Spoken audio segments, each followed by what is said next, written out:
What happens when a man who built an empire decides to step into the shoes of the very people who made that empire possible? When the leader, who has everything, disguises himself to hear the truth about his own creation? Sometimes the harshest truths are hidden behind the warmest smiles, and the most important lessons are learned when we least expect them. Let's dive in and see the story of Simon Harper, the man who thought he knew everything about his own hotel. Simon Harper sat behind his polished desk in the penthouse office of the Harper Heights Hotel, gazing out over the glittering skyline. He had spent years building his brand, creating a luxury haven for guests, a sanctuary from the chaos of the world. To the outside world, Simon was the epitome of success. His hotels were the talk of the town. His name was a symbol of quality and service. But as he sat there, a feeling of unease lingered.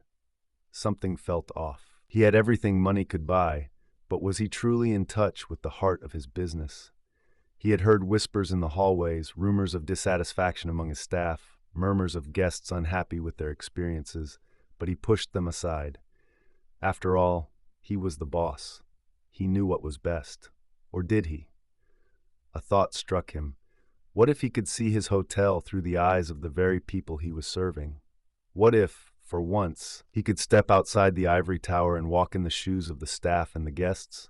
No suits, no ties, no fancy cars, just a man, incognito, with nothing but his genuine curiosity. Simon decided to spend the next few weeks at his hotel as a normal guest, a simple traveler in search of peace and quiet, just like anyone else. He knew his employees too well. He had to change his appearance. His suit, his glasses, the neat hairstyle, it all had to go. He shaved his face, grew his hair out, and dressed in a simple hoodie and jeans. The transformation was so complete that even his own reflection seemed unfamiliar. He checked in at the front desk, under the name John Miller, and was given a standard room far from the penthouse. No special treatment, just a room, just like any other guest.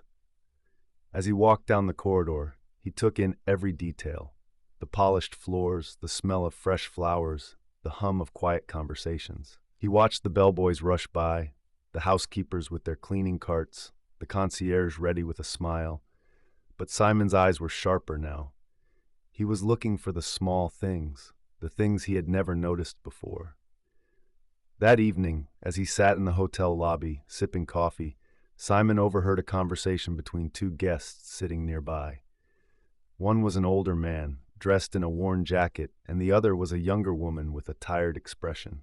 They were talking about their stay at the hotel. "I don't know why they call this a luxury hotel," the older man muttered, shaking his head. "I've been to places that offer better service for half the price."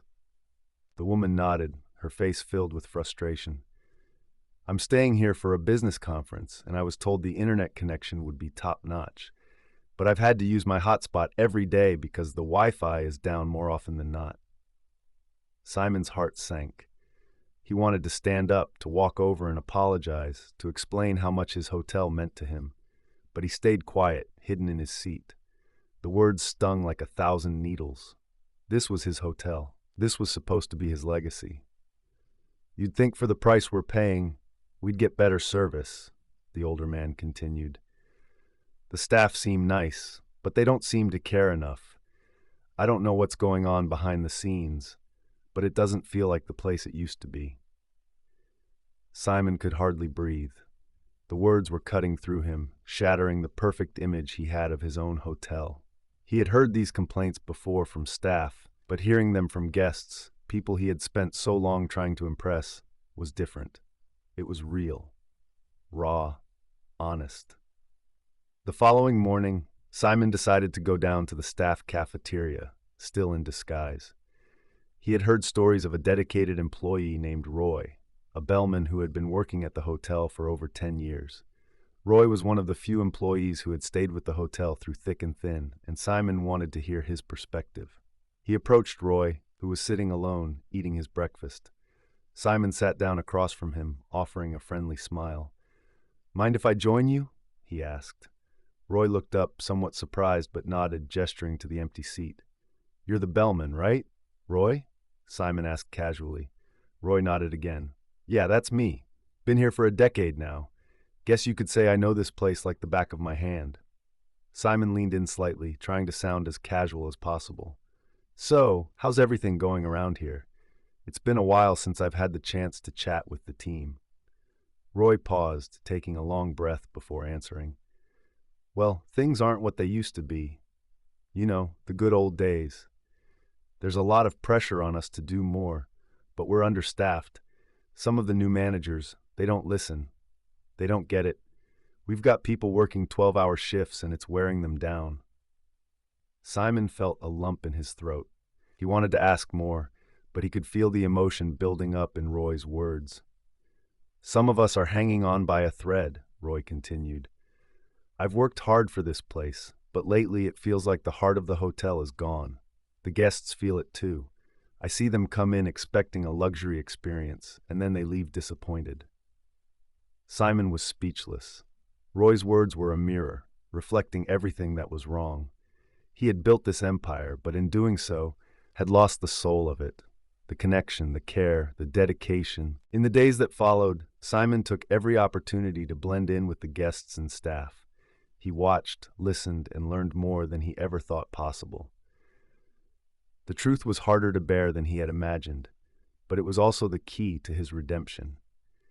One afternoon, he decided to meet with his management team. He removed the disguise, walked into the boardroom, and announced, "I'm Simon Harper, and I've heard what you, the guests, and the staff have been saying." The room fell silent. The employees looked at him, their faces a mix of confusion and shock. "I've been hiding behind a title, behind a name," Simon continued. "But I've realized that being a leader isn't about being the boss. It's about being part of the team. I want to change. I want to listen more. I want us to go back to the basics, the things that made this hotel great in the first place." He paused, the weight of his words hanging in the air. "And we're going to fix the problems. Together." That day marked the beginning of a new chapter for Harper Heights Hotel. Simon's company underwent a complete overhaul, hiring more staff, improving guest services, and creating a true culture of care. The guests started to notice the difference, and slowly but surely, the reputation of Harper Heights was restored. Simon Harper learned the hardest lesson of all, that true success doesn't come from the luxury you can offer, but from the way you make others feel. It's the people, the staff, the guests, the ones who work tirelessly behind the scenes, that make a place truly great. Sometimes the truth hurts, but the truth can also heal.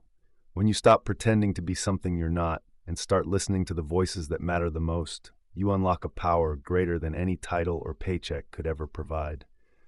Simon Harper didn't just save his hotel, he saved his legacy. That's the story, friends. I hope you enjoyed it. It was a pleasure sharing it with you all. Don't forget to comment below and let me know where you're watching from. It's always fun to see the global reach of these stories. And if you haven't already, please hit that subscribe button for more amazing stories, tips, and tricks. Thank you for watching, and I'll see you in the next one. Bye. If you'd like to show some extra love, tap the 3 dots near the share button and send a super thanks.